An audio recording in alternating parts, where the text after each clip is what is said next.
Boa noite a todos e todas, sejam bem-vindos, né? A gente vai começar a conferência de abertura da 7ª Mostra Regional de Geografia e também do primeiro Encontro Regional de Ciências Humanas e Saúde.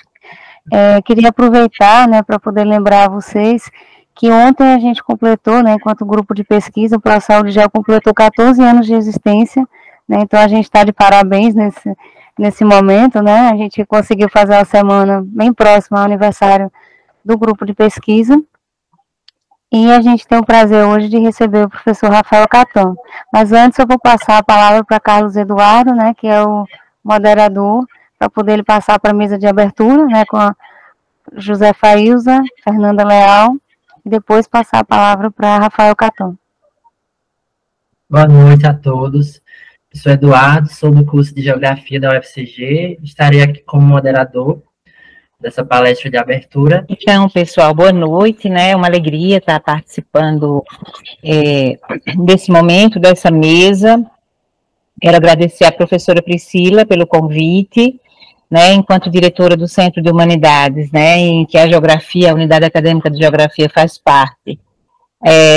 Para a gente, ou particularmente para mim, estar nessa mesa não é só uma presença formal, é muito bom a gente conhecer mais de perto o trabalho dos nossos colegas, as realizações dos nossos colegas, e aí nesse sentido eu também parabenizo a professora Priscila pelos 14 anos, né, à frente aí do grupo de pesquisa, a gente conhece essa atuação.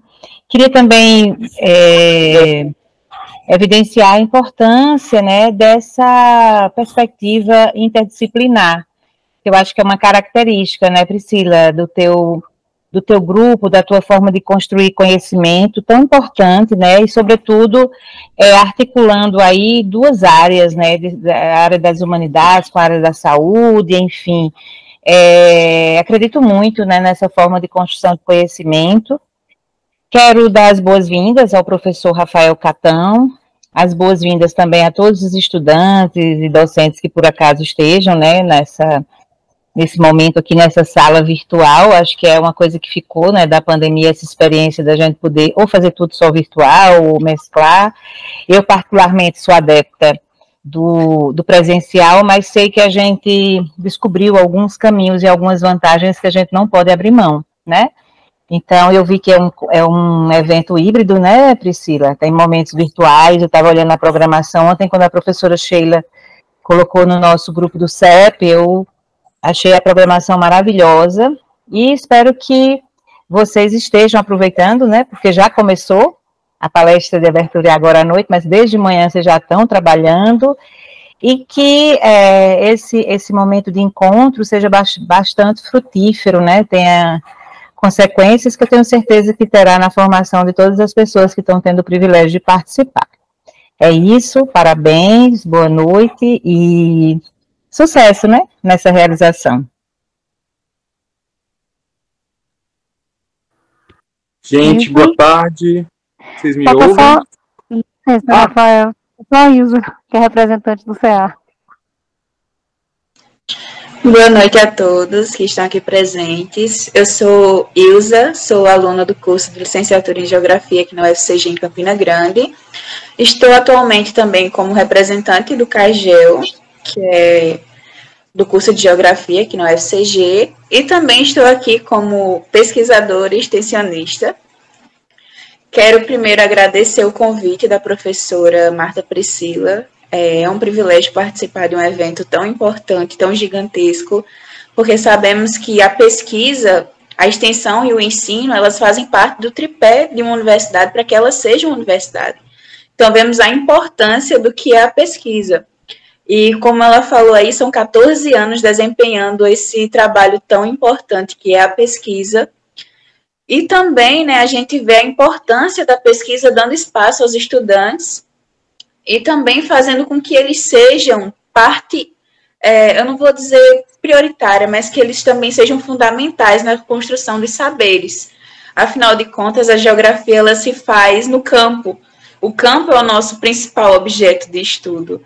Então, as pesquisas elas são super importantes para que a gente se desenvolva e faça com que a geografia ela seja, como a doutora Fernanda ela falou, algo que transite de um conhecimento para outro, de uma área do saber para outro, não se prendendo apenas a uma disciplina determinada, mas com a transdisciplinaridade e fazendo com que esses saberes eles sejam transitórios de uma área de saber para outros saberes.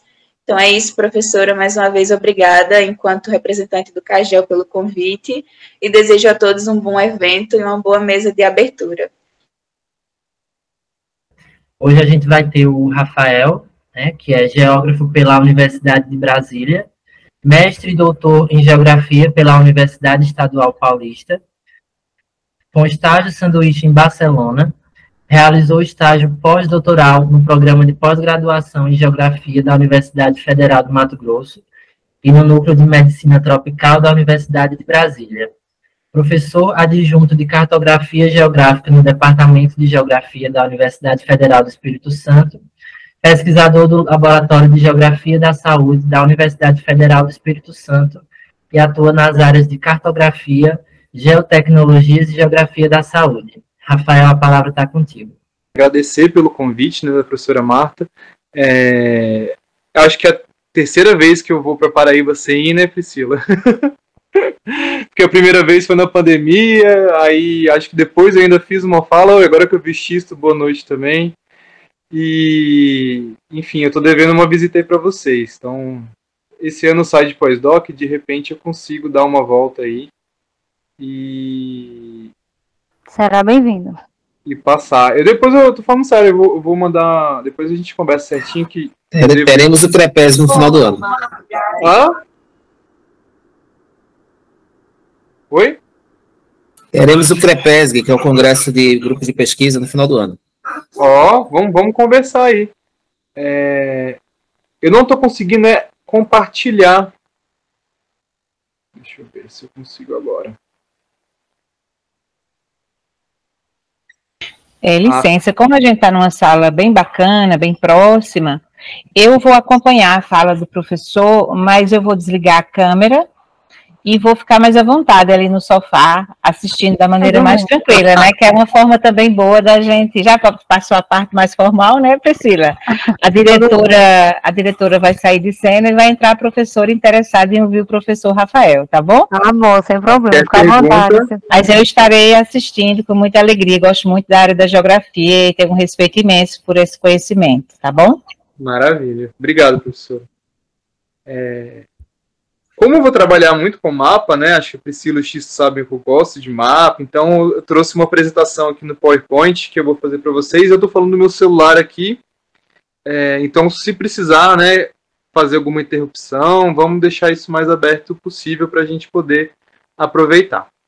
Então, a Priscila me trouxe, né, interações entre ciências humanas e saúde como uma provocação. Adorei, Priscila, tive que ver muita coisa. E eu achei um fio da meada que eu vou trazer para vocês hoje para a gente conversar. Né? Então, meu nome é Rafael, né? O Eduardo já me apresentou. Sou daqui de Vitória, fiz mestrado e doutorado lá em Prudente com a Priscila. A gente é do mesmo laboratório, a gente é egresso do mesmo laboratório. E a gente trabalha mais ou menos com as mesmas coisas. Inclusive, eu vou te mostrar algumas coisas que a gente está fazendo aqui com a atenção primária mais no final da apresentação. Quando a gente começa a pensar em relações de saúde com geografia humana, eu sempre parto de uma perspectiva mais histórica, pensando num percurso que a gente vai ver essas aproximações entre ciências humanas e saúde, depois passando para onde que eu acho que hoje em dia a gente consegue ter, né, um maior ponto de contato com os determinantes sociais de saúde, onde que a gente vai ver a questão da interdisciplinaridade da praxis, né? A gente consegue, na geografia, né, nos associar com nossos colegas sociólogos, antropólogos, historiadores, né, psicólogos, médicos, enfermeiros, assistentes sociais, pelos determinantes sociais da saúde, construir, né, uma saúde mais libertadora, mas isso mais para frente a gente vai. E eu vou traçar isso por meio dos mapas, né, que ele vai construir para a gente as visões de mundo, e eles vão também auxiliar a gente nesse processo. Então, vai ter esse fluxo, né, da apresentação. Espero que qualquer dúvida, eu vou trazer um monte de informação, e qualquer dúvida, questão, vocês podem me interromper. Alguns mapas eu referenciei, outros eu acabei esquecendo, então se precisar de alguma referência pode me cobrar. E eu tenho alguns pontos para o debate, né? A primeira é expor algumas relações entre as ciências humanas, em especial a geografia, com a saúde. Então, sendo geógrafo, tendo mais, né, conhecimento da geografia, eu vou partir mais desse ponto, mas não só da geografia. E é um convite também para a gente pensar, enquanto sujeito, dentro dessa área de pesquisa, em como que a gente vai ler esse mundo que muda rapidamente, principalmente essa temática que vai englobar a geografia, a sociologia, a antropologia, em alguns lugares coloca a economia como ciência humana, arquitetura, enfim, incorporando sempre o espaço geográfico e a cartografia nessa análise. Então, é um convite para vocês pensarem a partir da saúde, a partir dessas questões. E um pedido sempre que eu faço, um pedido que está em quase todas as minhas apresentações, é estudar o SUS e contribuir criticamente para o seu desenvolvimento, defendendo a saúde como direito cidadão. Gente, é imperativo a gente fazer isso, é imperativo a gente, né, como brasileiro mesmo, proteger essa política pública territorial. Eu tenho essa grande hipótese de que o SUS ele não funcionaria se não fosse uma política pública territorial. E a gente, como geógrafo, tem um papel muito importante de entender, né, esse território, esse sistema de saúde. Então, partindo lá do começo mesmo, gente, do começo, tem um pouco de agonia do pessoal que volta lá na pré-história e vem voltando até hoje em dia, mas agora é por uma ligação muito boa, que é uma ideia do Frank Barrett, que ele tem um livro que é Disease in Geography, History of an Idea, que ele coloca que existe uma continuidade na ideia da relação entre espaço geográfico e as doenças.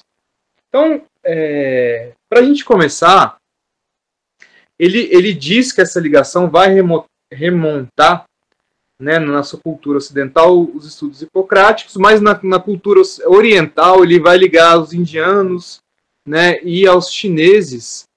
Isso aí também muito antigamente. Então, esses povos eles tinham uma ligação de documentos, esses povos tinham uma ligação entre, né, a prática das questões de saúde com o meio que estava envolvendo, desde aí no caso do Ocidente 480 anos antes de Cristo, no caso do Oriente até mais antigo, né? Os Vedas, Ayurveda também, ele é muito antigo, ele também vai incorporar alguns elementos do ambiente. Chineses também tem, né, a medicina tradicional chinesa também muito antiga, e todos traçam, né, todos guardam uma ligação muito íntima entre o lugar, entre o meio geográfico que você está, com a sua saúde. E isso vem, né, como uma ideia que ele fala, que uma ideia ora mais espessa, ora mais tênue, mas isso vem mudando ao longo do tempo, desde então. Passa pelos romanos, com Galiano, depois ele entra na Idade Média por alguns, né, alguns espaços, né, que não foram afetados tanto pela igreja. Ele tenta também, ele entra no mundo árabe, via escritos também gregos, enfim. E chega até os dias de hoje com essa ligação. Então ele fala que é uma ideia muito forte, né, que isso vem sendo construído não de forma uniforme, você vai ver que tem contradições internas. E esse livro do Frank Barrett ele é muito interessante porque ele vai remontando, reconstruindo isso. Vai lá, meu. Papai já vai, tá bom? Tá com sede, vai beber água. E durante um bom tempo, né, a partir, principalmente depois da Renascença, os médicos tiveram na dianteira desses estudos. E a partir do século XIX, os geógrafos entram com mais força.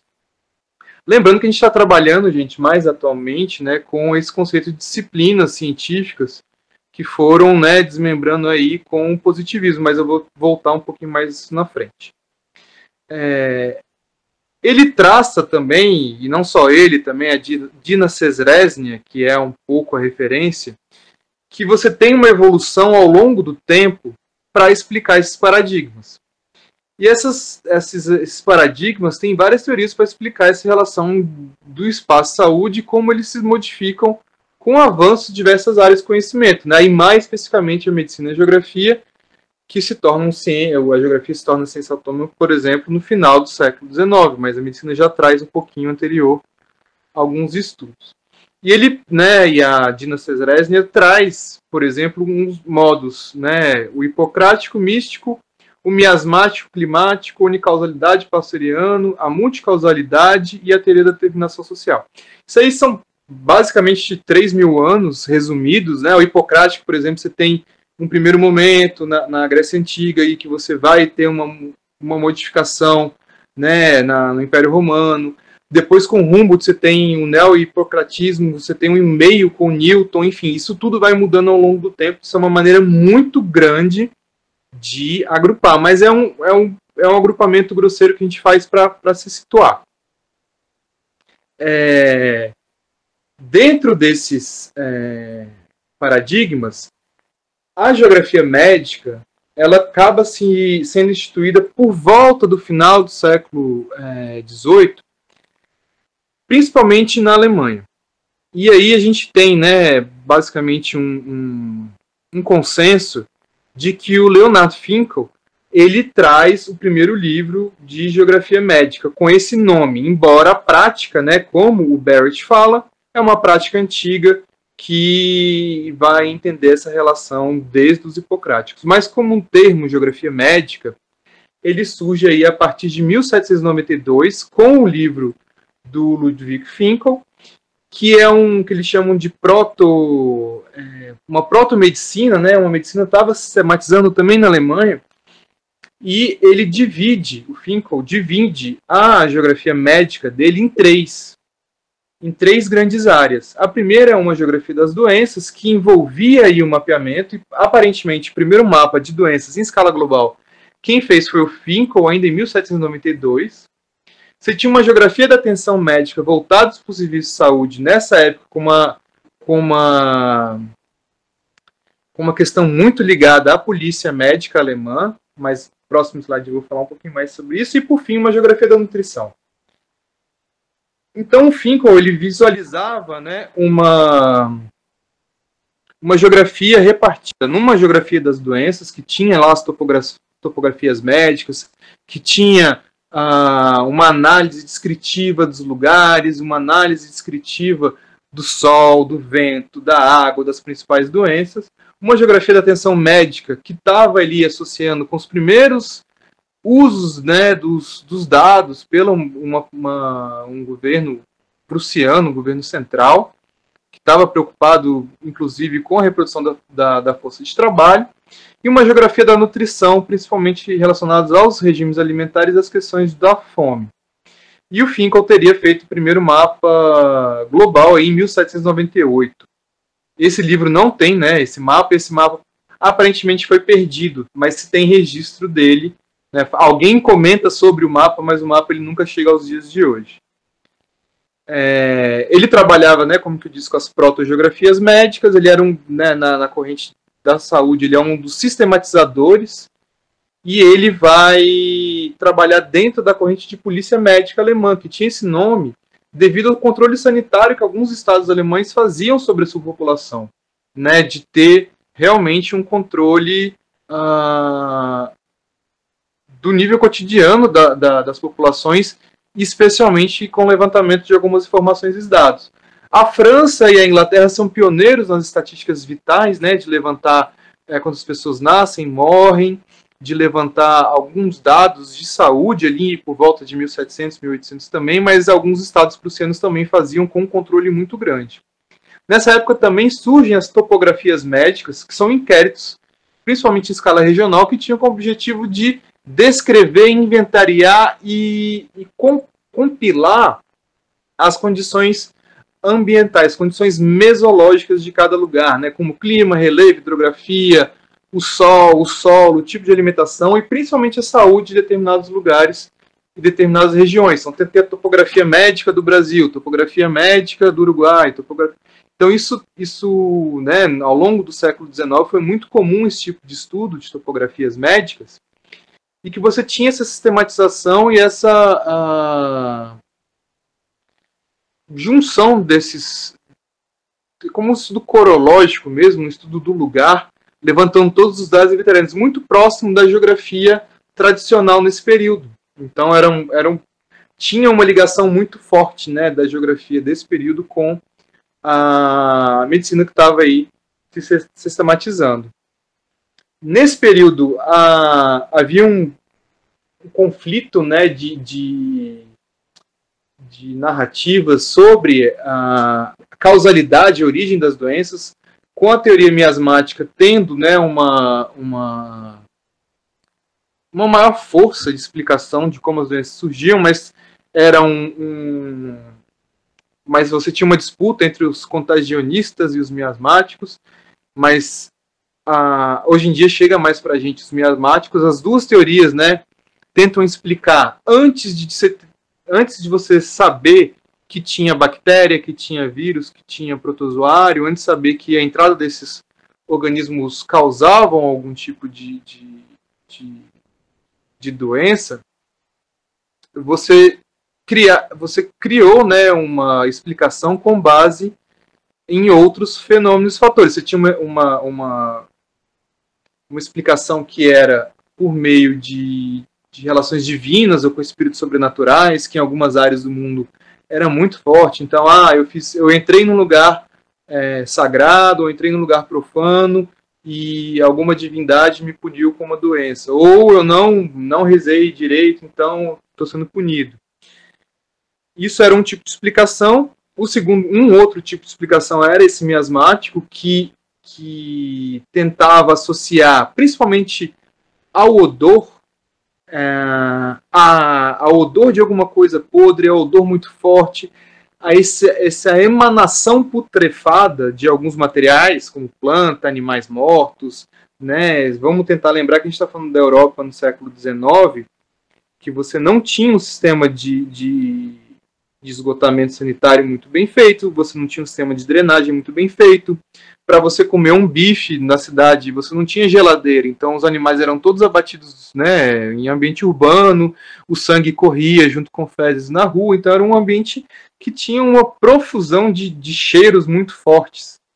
Eles acreditavam que esses cheiros muito fortes, na hora que ele entrava dentro do corpo, você tinha uma alteração, né, de algum tipo de condição pestilenta, e a partir daí você adoecia. E muita coisa, né, muita coisa foi criada, né, então, a partir desse tipo de análise da teoria miasmática. Inclusive em Londres, quando teve aquela epidemia do Jon Snow, eles falaram que a culpa da epidemia era que alguém tinha escavado próximo de um cemitério da peste negra, e a emanação putrefada da peste negra tinha causado a cólera. Então era um tipo de associação do meio, que por meio, né, de algum fator sensível, né, algum fator sensorial como cheiro, entrava no seu corpo e daí causava uma doença. Então era sempre uma relação, né, do interno com o meio, e você entendendo como que se dá isso, você entendia as doenças. Geralmente eles associavam também algum tipo de sintoma com a cura.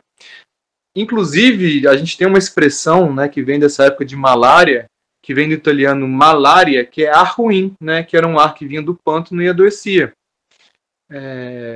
Mas a teoria miasmática, ela querendo ou não, na época, ela fazia algum sentido. Por quê?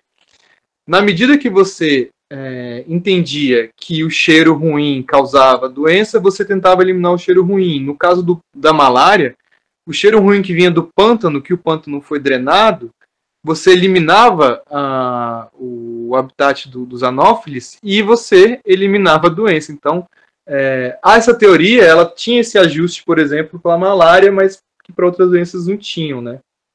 Nessa época, Aqui tinha algum mapa que sumiu, mas enfim.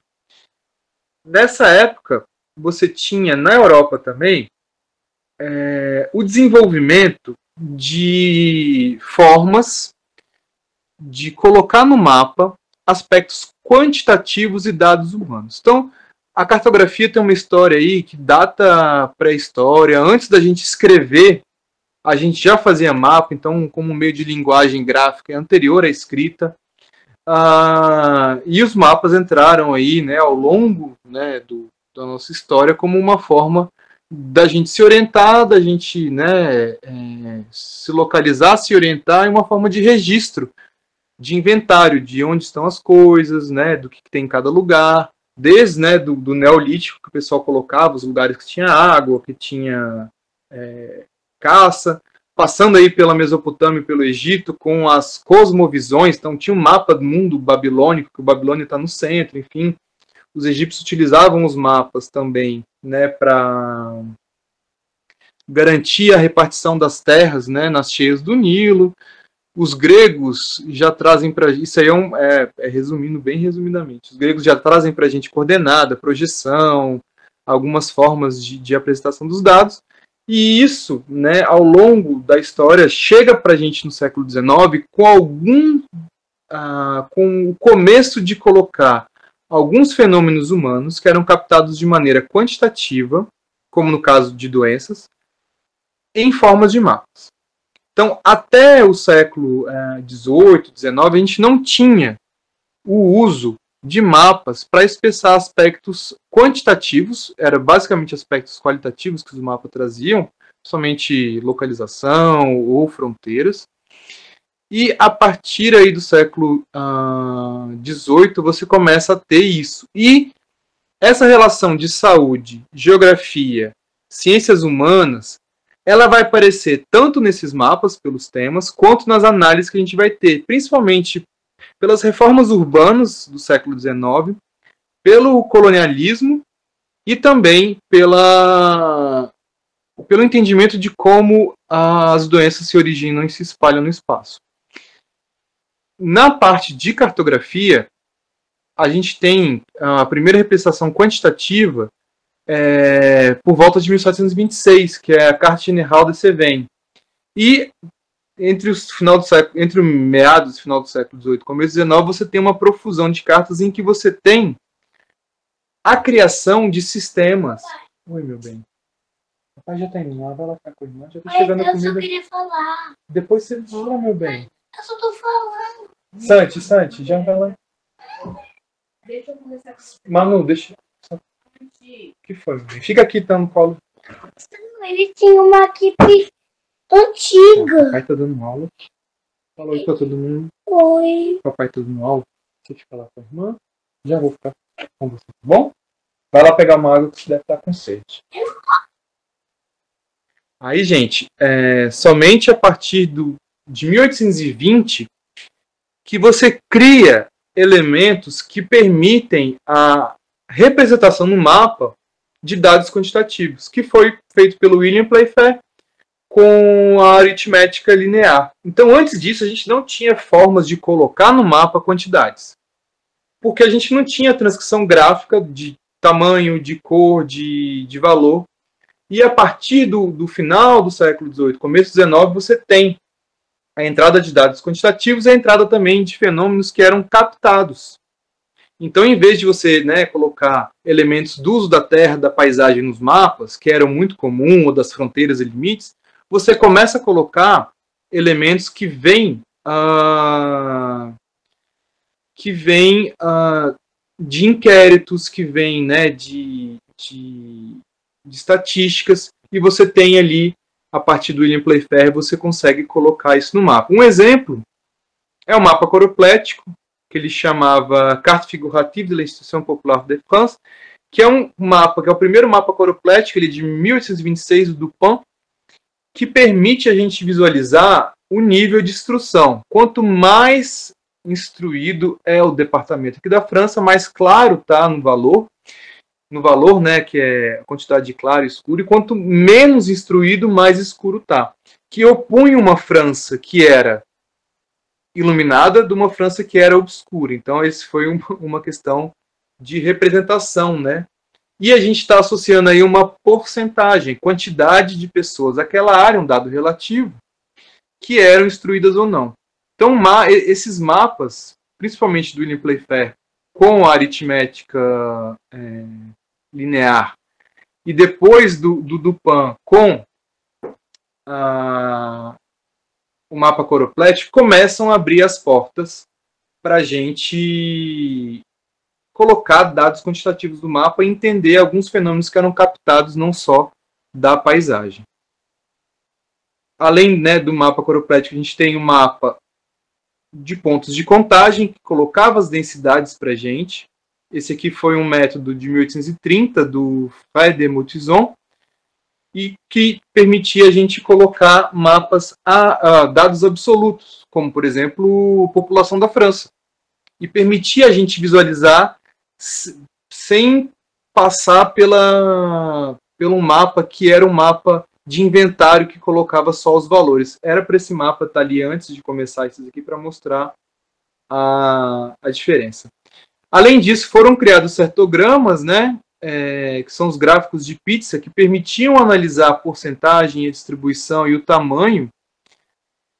Então, você tem um mapa do Minard, que é a carta figurativa e aproximativa da importação dos portos da França, que você consegue visualizar, né, a importação e exportação, e o tamanho é o volume de importação e exportação. Pô, de Marseille aqui, com mais, eu estou aqui mexendo, que tem o cursor do mouse aqui, só um instante, vou colocar aqui uma ponteirinha laser. Porto de Marseille aqui, depois o de Bordeaux, acho que esse aqui é de Pas-de-Calais. Então você tem os portos com o tamanho do círculo, diferenciando importação e exportação. E a gente tem também do Minard, que é a carta figurativa de perte sucessive des hommes de France. Então ele faz, deixa eu dar um zoom aqui para vocês verem melhor. Ele faz um mapa. A resolução, infelizmente, a resolução desse não é tão boa, mas ele faz um mapa, né, do número de soldados que saem de Paris para a campanha da França e ao longo, né, das batalhas, aqui a distância que vai pro fronte lá na Rússia, a ida está de bege e a volta está de preto. Então, aqui é o Grande Armée francês saindo, né, indo lá para a batalha, e você vê o volume diminuindo dessa coluna. Até chegar aqui em Moscou, eles batem em retirada e chega somente essa parte de volta dos soldados Napoleão. Então mostra, né, com uma variável visual, que é o tamanho, mostra quanto que foi perdido ao longo das batalhas do Armée de France. Isso aqui é uma representação, né, fenomenal. Ele mostra, né, a gente fica impressionado do tanto que saiu para o tanto que chega, gente. Olha aqui. E ele consegue traduzir para a gente os números em aspectos visuais, né? Então a gente consegue traduzir as questões quantitativas e aspectos visuais e a partir daí visualizar. Isso tudo vai fazer sentido com ciências humanas e saúde daqui a pouquinho, né? Porque para a gente fazer esses mapas a gente precisava da parte gráfica, que não existia ainda, para criar essas imagens de mundo. Esse mapa que era para estar lá atrás, ele veio aqui para baixo, mas ele é um mapa, né, das condições sanitárias da Inglaterra e do País de Gales de 1881. É depois daqueles mapas lá da França, mas ele é um mapa mais simples, é um mapa que era mais comumente feito naquela época. Deixa eu dar um zoom aqui. Então esse mapa ele era um mapa bem inventarial. Ele tinha, né, o limite territorial e cada valor desse era um valor de óbito, de nascimento, de população, enfim. Isso não cria um padrão visual como um mapa, por exemplo, um mapa lá da alfabetização na França. Aqui eu sei onde tem mais, onde tem menos e o padrão geral. Então o mapa ele é transformado num sinal gráfico e eu consigo ter essa noção de conjunto. No caso desse mapa da Inglaterra aqui, ele não traz para mim nenhuma informação, ele é só um mapa que é um inventário, é um registro, é importante, né? mas ele não traduz num sinal gráfico essas quantidades em termos visuais. Isso é muito importante para os mapas de saúde que vão vir. E boa parte dos mapas eram só esses inventários. Isso aqui é muito importante quanto registro, mas ele não traz para a gente um ordenamento visual. Os primeiros mapas de saúde, eles vão passar também por essas questões. O primeiro mapa de saúde conhecido, né, que é em escala local, o do Finkel é em escala global e é do mesmo ano desse aí do Seaman. O Seaman era um médico norte-americano, ele estava em Nova York, ele se depara com uma epidemia de febre amarela na região portuária. E ele começa a pontuar cada ponto um caso, né? E acho que é uma coisa bem simples, né? Uma coisa até intuitiva. Cada ponto um caso de febre amarela no porto. E esses mapas, segundo Tom Koch, no livro dele, né, de história dos mapas de doenças e saúde, esses mapas eles serviam de instrumento. Acho que era ficou de verdade. Esse mapa servia de instrumento para a compreensão de como as doenças se distribuíam no espaço e situava também como uma prova empírica do debate de como a transmissão. Então, olha, tem miasma, o miasma é causado por vapores que saem, né, putrefados, e aqui eu tenho um ponto que sai um miasma, um montão de gente que em volta tem a doença. Então, eles utilizavam um mapa, que provavelmente foi um caso importado, que deu origem aqui a esses casos, né, foco, no porto de Nova York, mas para ele isso representava uma emanação putrefadas que estava ali, ou algum veneno que chega de um navio. Também era, os contagionistas, eles tinham essa ideia de algum veneno, de alguma coisa inanimada que era trazido e você tinha essa doença. Então os mapas, eles eram meios de se entender como que as doenças ocorriam. Eles serviam de instrumento para isso, né? Então era um reforço na parte ideológica, na parte de combate, na parte científica. Você usava o mapa para referendar aquilo que você estava mostrando. Olha, esse aqui é o miasma, olha como que eu vejo o miasma. Isso aí em 1798. Ao longo do século XIX, você tem, né, alguns mapas de doenças também, como esse da cólera em Hamburgo, de 1836, é um mapa que vai do mais claro para o mais escuro, em relação ao número de cólera. É um mapa que vai trazer para a gente, né, quanto mais próximo dos canais, um maior número de casos de morte, de óbito de cólera. Ele vai ter um tema também que vai ser muito recorrente, tanto para a saúde, quanto para ciências sociais, quanto para a geografia, para ciências humanas e para a geografia, ao longo do século XIX, que é o colonialismo. Então, a gente tem uma medicina tropical e uma geografia tropical, principalmente na França, na Inglaterra. Esse nome, geografia tropical e medicina tropical, era o que a gente chamava de medicina colonial ou geografia colonial também no comecinho do século XIX. Então, a gente tinha uma seção de geografia específica nesses países para orientar a exploração, né, dos outros países, e a gente tinha uma seção específica também de saúde que auxiliava no combate a essas doenças das colônias, doenças tropicais, doenças como a cólera que vem, né, da Ásia e chega na Europa por meio dessa expansão colonial. Outro mapa é o mapa dos óbitos de Bethel Green, que vai mostrar, né, numa legenda bem interessante, os tipos de óbito da classe trabalhadora. Ele que dá para dar um zoom bem grande. Que mostra os óbitos de contágio de doenças epidêmicas, de doenças, né, do cérebro, dá dando para vocês lerem, doenças do cérebro e dos nervos, doenças dos pulmões, doenças, né, dos órgãos digestivos e do intestino. Ele coloca também, né, cada símbolo aqui, ele vai colocar os pontinhos, e ele coloca no fundo, né, como se fosse uma mancha mostrando a área de concentração. É interessante que ele coloca, está até fora do frame, o hospital. Também questões miasmáticas de você colocar onde está o centro de saúde para poder mostrar. Esse mapa é de 1842. Esse de Leeds é de 1839, são todos da mesma época. Também é o mapa sanitário de Leeds. Ele vai mostrar algumas doenças que acontecem em Leeds, na Inglaterra. Então você tem principalmente as casas da classe trabalhadora, as oficinas, a classe da primeira classe, está escrito aqui na legenda, da alto padrão, né? E você vai ter os pontinhos como localidades de cólera e o vermelho como outras doenças que foram registradas em 34 e 39.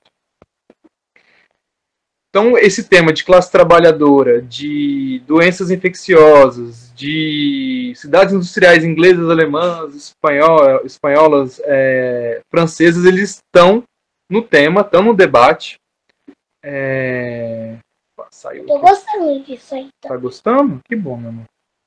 Eles estão no debate e eles vão estar dentro também da construção do que foi, por exemplo, a sociologia, do começo da antropologia depois, da formulação da geografia e também do higienismo do século XIX, mas a gente vai chegar lá ainda. Então aqui é um zoom, né?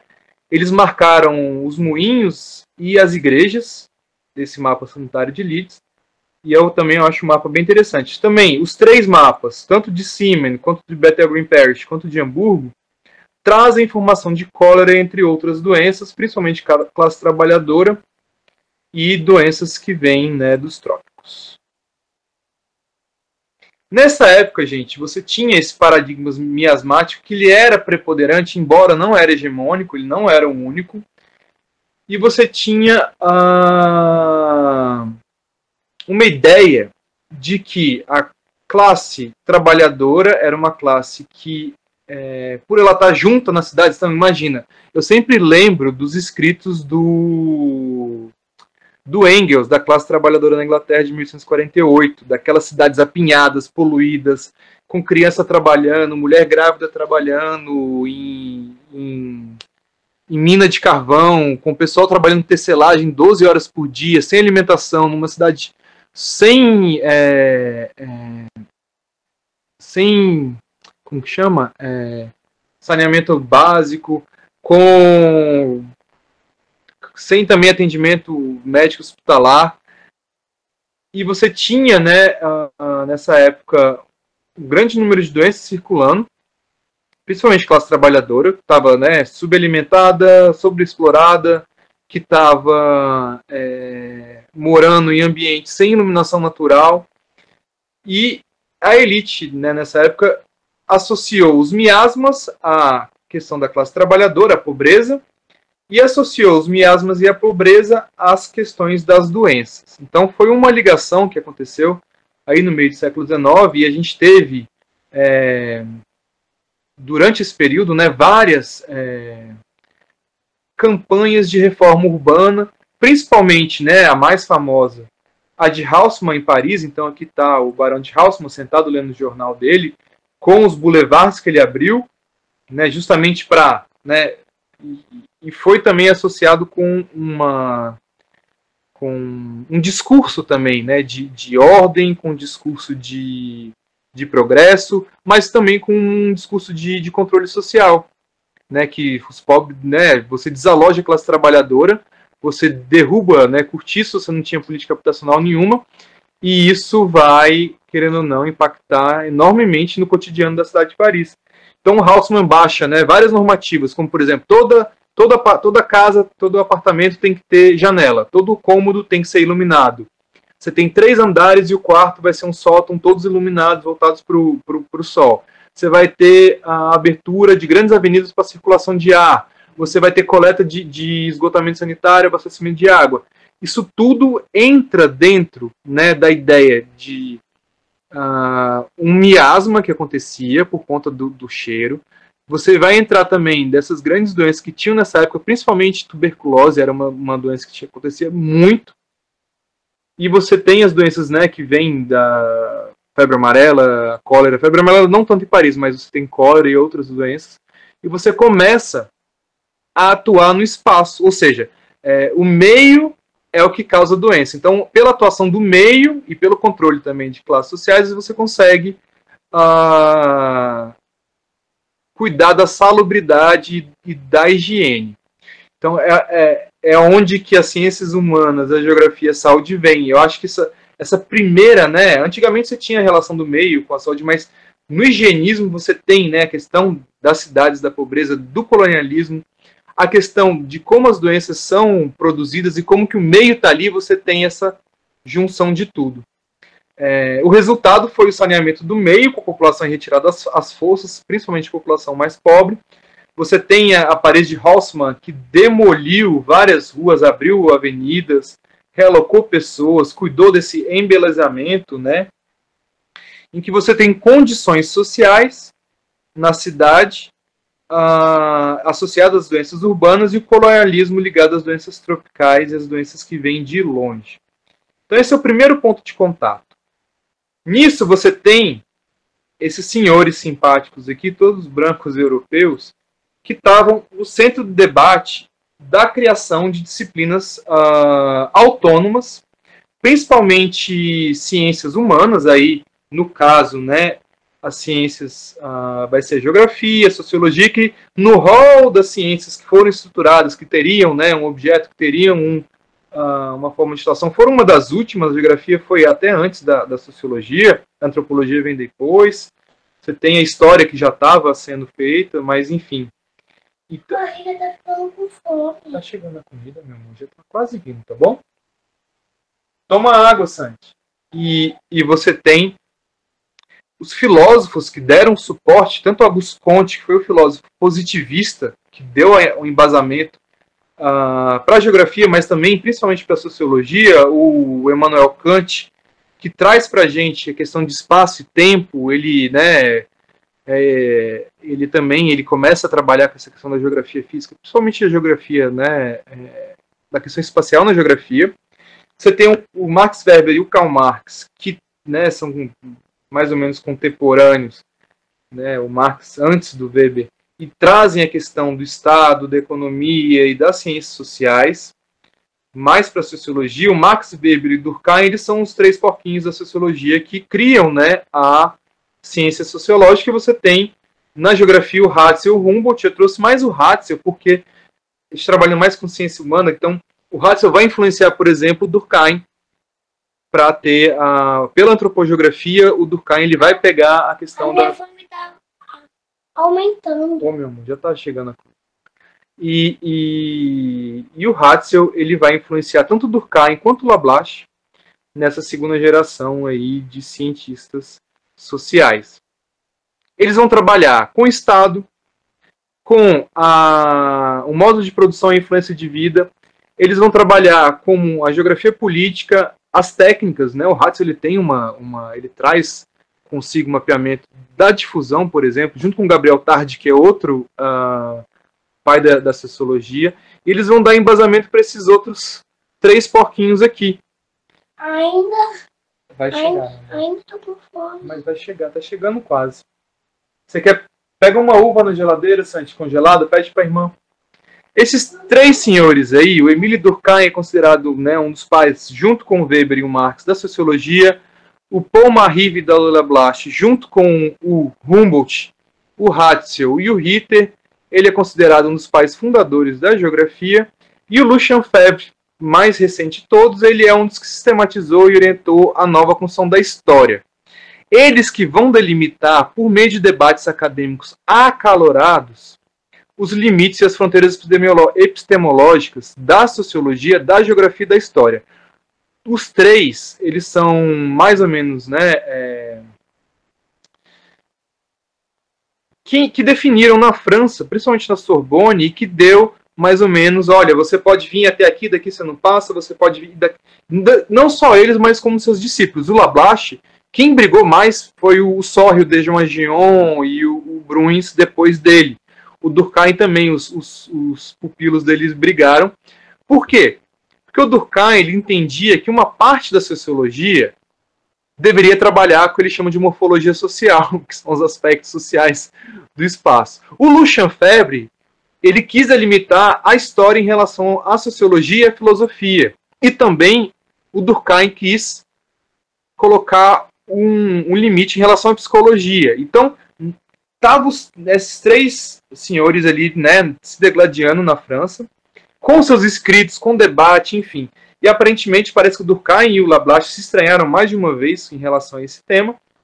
E eles criam mais ou menos o que a gente entende hoje, né, por sociologia e por geografia, a partir dessa segunda geração. Tem o Comte, o Kant, o Weber, o Marx, o Ratzel, aí o Humboldt, eu não coloquei ele porque eu estou pensando mais nessa linha da geografia humana, né? Devia ter colocado o Ritter aí, vou adicionar ele depois. E o Lablache, o Lucien Febvre e o Durkheim, que vão ter essa delimitação mais posteriormente. Isso tudo, gente, acontecendo, né? O higienismo, o colonialismo na França. A primeira cadeira de geografia foi de geografia humana, a segunda foi de geografia colonial na geografia francesa. O Ritter também, o Ratzel trabalharam muito fortemente com essa questão colonial, enfim. E eram temas que estavam ali no dia. Como que trabalha com pobreza urbana, como trabalha com as questões sociais. O Durkheim trabalhou, por exemplo, com suicídio. Como que vai trabalhar com essas questões? O Durkheim foi um dos caras que bolou a análise ecológica, análise de agrupamento. Então, Durkheim ele foi um dos que, inclusive, né, ele gera uma reflexão da falácia ecológica, que ele, por meio de dados agregados, ele tentou fazer apontamentos individuais e viu que não dava muito certo, enfim. Então você tem, né, na França, na Prússia, na Inglaterra, principalmente nesse período, essas ciências se tornando autônomas, delimitando suas fronteiras epistemológicas. Então o Lablache traz consigo a antropogeografia que o Durkheim queria levar para sociologia como sociologia, morfologia social. Ele também ele dá o limite para o Lucien Febvre também de onde seria a atuação da geografia. O Lablache, de formação, era um historiador, da mesma forma que o Émile Durkheim não era sociólogo, ele era um filósofo. Quase certeza que era filósofo, agora me fugiu, mas depois eu vejo qual que era. E eles traçam e delimitam essas fronteiras e traçam e delimitam as formas de análise que a gente vai ver aqui para frente. Nesse período, você tem esse tema da pobreza das grandes cidades, você tem esse tema de como que o Estado vai lidar com a pobreza, o que é a pobreza, como ela é gerada. E a gente tem, é considerado o primeiro mapa social, que é o mapa do Humes, de Liverpool. Ele é um mapa que foi publicado aí por volta de 1850, que é um mapa, deixa eu ver se eu coloquei o zoom aqui, que ele vai colocar zonas de pobreza, a pobreza muito ligada, gente, à criminalidade, a pobreza muito ligada a desvios sociais como bebedeira, jogo, a pobreza ligada como vícios e a pobreza ligada à doença. Então você mapeava a pobreza para entender doença, vício, e estava tudo meio que interligado. Nessa época tinha um médico chamado Lombroso, por exemplo, que inclusive ele associava fatores do tamanho do crânio com a criminalidade. Era uma pseudociência que depois via para a eugenia, mas é tudo dessa mesma época. Então eles estavam querendo associar essas relações de pobreza e desigualdade com questões de saúde e violência, que colocava a geografia, né, porque isso aqui era espacializado, isso aqui a gente via a distribuição, colocava a geografia com as ciências humanas, com a saúde de uma maneira bem junta. Outro mapa que eu trago para vocês, esse que provavelmente todo mundo conhece, é o mapa do Charlie Booth. É um mapa social de Londres de 1899. A legenda já diz tudo, gente. Você tem um semicriminoso. Ainda a fome tá aumentando? Pede pra irmã te dar alguma coisa, Santi. Não sei, só um instante. Tem o semicriminoso, que seria o mais pobre. Aí depois tem o very poor, né? Muito pobre, o pobre confortável, que é misturado, o confortável, o bem de vida e o rico. Então ele cria uma gradação de classe social e coloca isso em Londres, que naquela época era uma das maiores cidades do mundo, se não a maior cidade do mundo, já tinha mais de 1 milhão de habitantes, uma Londres industrial, uma Londres que o porto chegava navio da Índia, chegava navio das Américas, do Canadá, da Austrália, da África do Sul, todo dia com produtos e pessoas do mundo inteiro, do Império colonial inglês. Ele traz para a gente a cidade inteira definida por quarteirão com as classes sociais, sendo que a primeira classe era criminosa. Aqui é um zoom que eu dou para vocês do mapa do Charles Booth, no Parque de Greenwich, que tem, né, a estação, né, de Greenwich, que tem planetário, que tem onde passa o meridiano central, e em volta a gente vê aqui as cores, né, do mapa, e ele vai cobrir Londres inteira. Ele também cria, né, nesse mapa, áreas que tem muitos judeus, né, e áreas que tem muito população imigrante. Então, é um dos primeiros mapas sociais. Então, imagina, os mapas sociais de aspectos humanos, né, começa a ser feito ali por volta de 1780, e em 1900 já tem esse nível de detalhe por quarteirão. E o Charles Booth, ele era associado com a polícia de Londres. Isso aqui era justamente para você ter o quê? Uma ideia de como está distribuídas as classes sociais no espaço, para daí intervir. Você quer falar alguma coisa, Priscila? Levantou a mão? Sim, Rafael. Tu queres dar uma pausa para poder atender tu? O neném não, ele vai ficar vindo mesmo.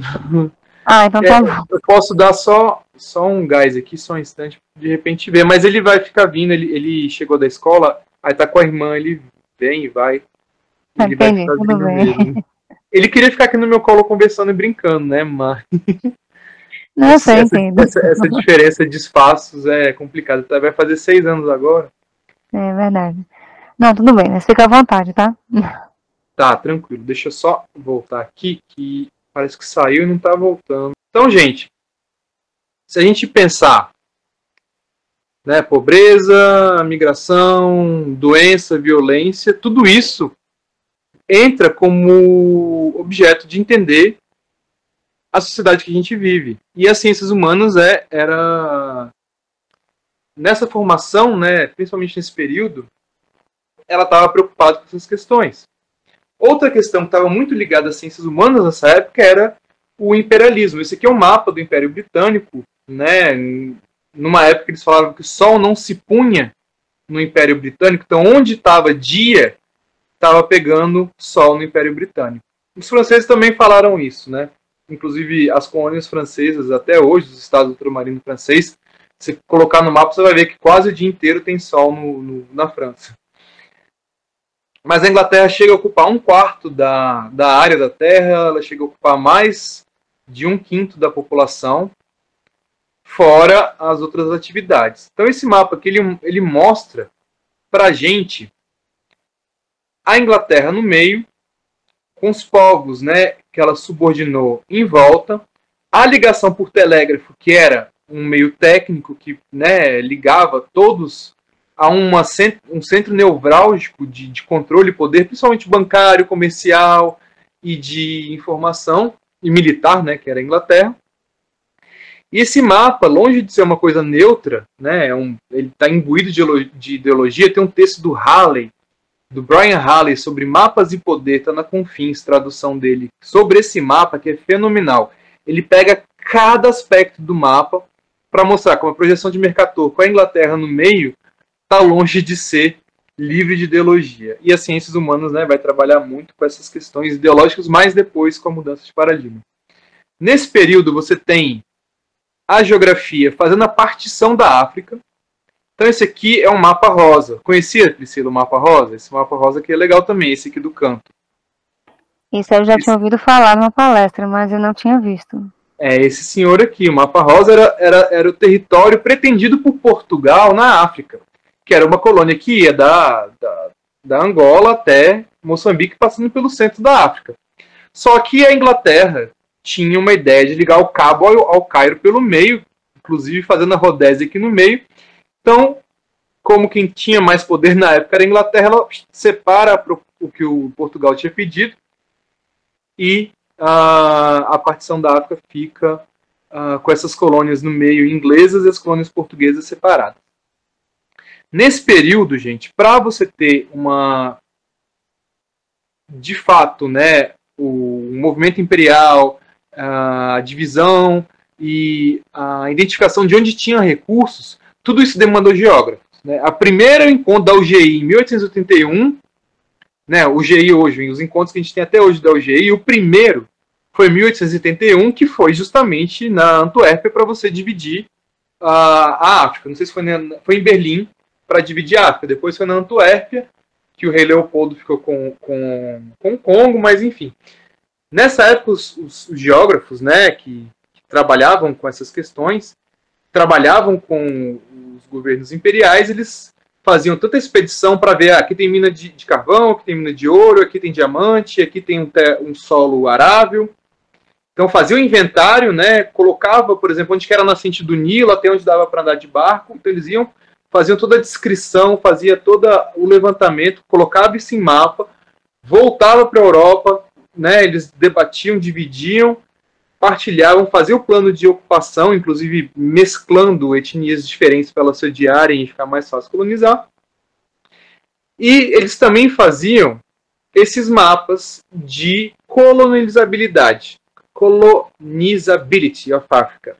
É um mapa feito aqui pelo Bartolomeu, em 1899, vou dar um zoom aqui para vocês, que vai dividir, né, entre uma África saudável e colonizável, que é essa que está aqui em rosa.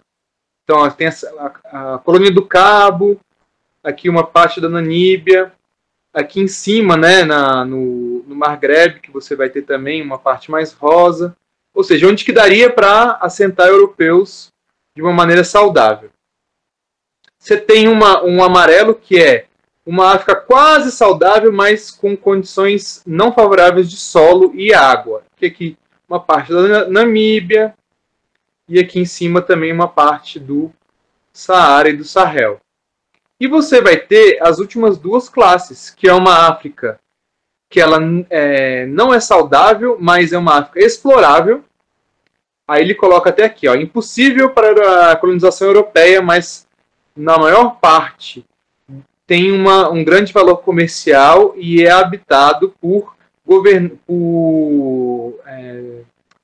quase dóceis raças de governo. A África de troca e plantar num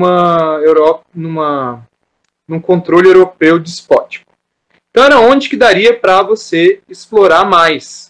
Então você tinha uma África que não era saudável para os europeus, mas, né, isso aqui é um europeu escrevendo da África em 1899.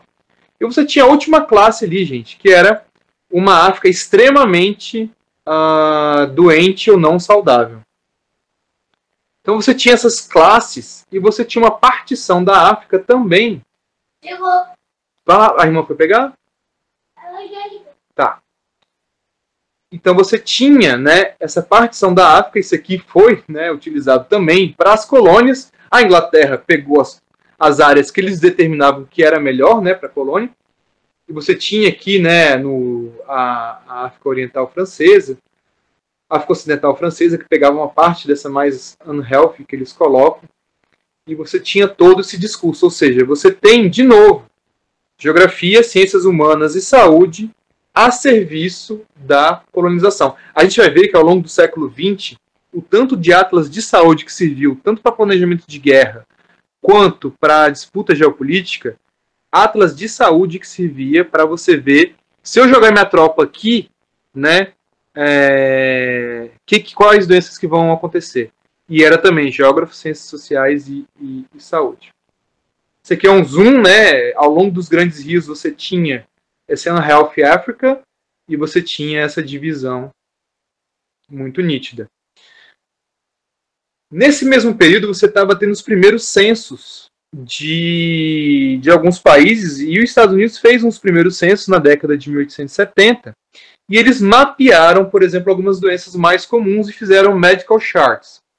Esses gráficos, né, quadros médicos dos Estados Unidos, eles colocavam, por exemplo, a intensidade da malária aqui em 1874. Então é incomum a gente pensar, né, malária nos Estados Unidos, mas os Estados Unidos era toda uma região que tinha presença de malária muito forte, principalmente na bacia do rio Mississippi. E esse dado foi levantado censo a censo. Em 1870, o primeiro censo brasileiro é 1890, 20 anos antes, recém-saído, né, da Guerra Civil Americana, que termina em 1865, E eles trabalham aqui também, né, esses mapas que eu estou mostrando, esse aqui é um mapa que tem a quantidade. Então, ele vai mostrar o tanto de malária, então é uma forma de você colocar dado quantitativo. Esse dado africano aqui é um dado qualitativo, mas que representa outros fatores, né? Então, aqui é a qualidade, né, se é saudável ou não é saudável. É quase um ordenado, né? Outra forma de implementação cartográfica, ordenado. Nesse período, você tem, né, essa mudança de percepção de um percebido, de um visto na paisagem, né, para um conhecido que você vai levantar. Então, você faz um censo, coleta os dados e a partir daí você faz um mapa com os dados coletados. Muito diferente desse mapa do mapa rosa, por exemplo, que você tem mais a delimitação dos rios, de fronteiras, você não tem um dado muito nem quanti nem quali sendo apresentado. Obviamente, né, que isso aqui é um esforço cartográfico muito grande, é uma interpretação, é uma criação de território, uma disputa ideológica, mas ele não está colocando, como esses outros dois mapas, a informação dessa forma. O mapa ele deixa de lado de ser um inventário com aquele mapa, igual a gente viu com os valores, ele passa a ser um instrumento de análise, um instrumento de, inclusive que a gente vai ver no colonialismo, um instrumento de planejamento. Um instrumento, olha, vou pegar essas áreas com base nesses dados, essas áreas para mim são melhores, e eu quero esse território aqui. E qual a divisão mais intensa do trabalho, né, com a Revolução Industrial? Você tem essa cartografia temática. Já chegou? Vai lá comer, meu bem. Bom proveito.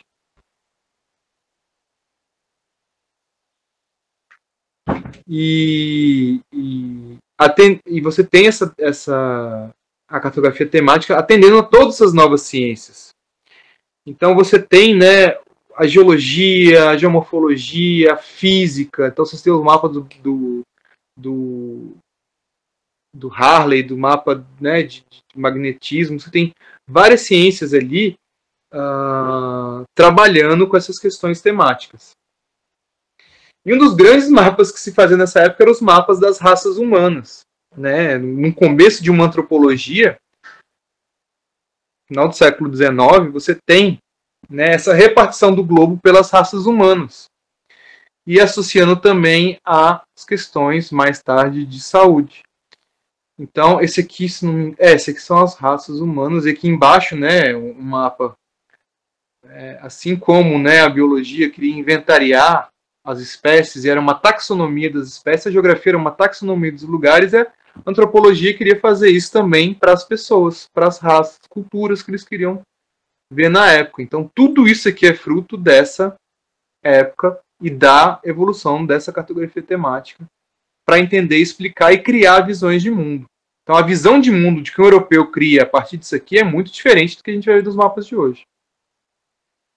Nessa mesma época, você tem essas estatísticas, né, a serviço do Estado. Isso aqui é um mapa também de crime e bebedeira em Londres, né, ideologicamente mostrando que um tem a ver com o outro, é quase o mesmo desenho, né? Um mapa coroplético que vai mostrar essa divisão do menos, né, menos crime para o mais crime, do menos número de bêbados para o maior número de, aqui é offense, desse número de registros de bêbados. Mostrando a estatística, a forma de você entender essas questões sociais, e o crime e a bebedeira vai estar ligada a aspectos morais que eram analisados pelas ciências sociais, e também questões ligadas à saúde, que era muito ligada à moral também nessa época. Virada do século XIX para o século XX, você tem o Luiz Pasteur. Priscila, até que horas que a gente tem? Já estourou? Já tá 20 horas? Não, tá tranquilo ainda. Me fala aí, tá? Senão no máximo, assim, pra gente tem que fechar tudo até 9 horas. Tá, não, até lá vai. A gente tem essa virada do século XIX com o Pasteur, com o Robert Koch, com o italiano da malária, que agora eu esqueci o nome dele. Eu não coloquei o nome dele aqui, não. E foram os três que começaram a entender essa questão, né, dos organismos entrando nos corpos e a partir daí criando as doenças, que é a era pasteuriana, que vem de Louis Pasteur, e conhecido como teoria da unicausalidade. Então toda doença seria causada por entrada de algum organismo vivo nos nossos corpos, conhecido também como o paradigma biológico individual, o italiano da Malaria Rossi. E quando isso acontece, toda explicação, né, seja de pobreza, né, seja de dos miasmas, seja da forma como que o ambiente está sendo estruturado, como que o cheiro, enfim, tudo que estava ligado ao espaço perde lugar para a explicação ligada aos micro-organismos. Então estava tudo ligado à entrada desses seres vivos, né? Com o espaço sendo, às vezes, suporte para esses seres vivos entrarem no nosso corpo. Então, aquela explicação que estava muito centrada no espaço e que usava muito mapa, estava muito ligada à pobreza, que vai aí ligar as classes sociais, deixa e você vai jogar tudo para entrada de um agente patogênico no corpo. Isso é no final do século XIX, começo do século XX. Só que isso não vinga, né? Porque esse tipo de paradigma não consegue explicar muita coisa, embora você tenha avanço da criação de vacina, de soro, de remédio, de terapêuticas específicas.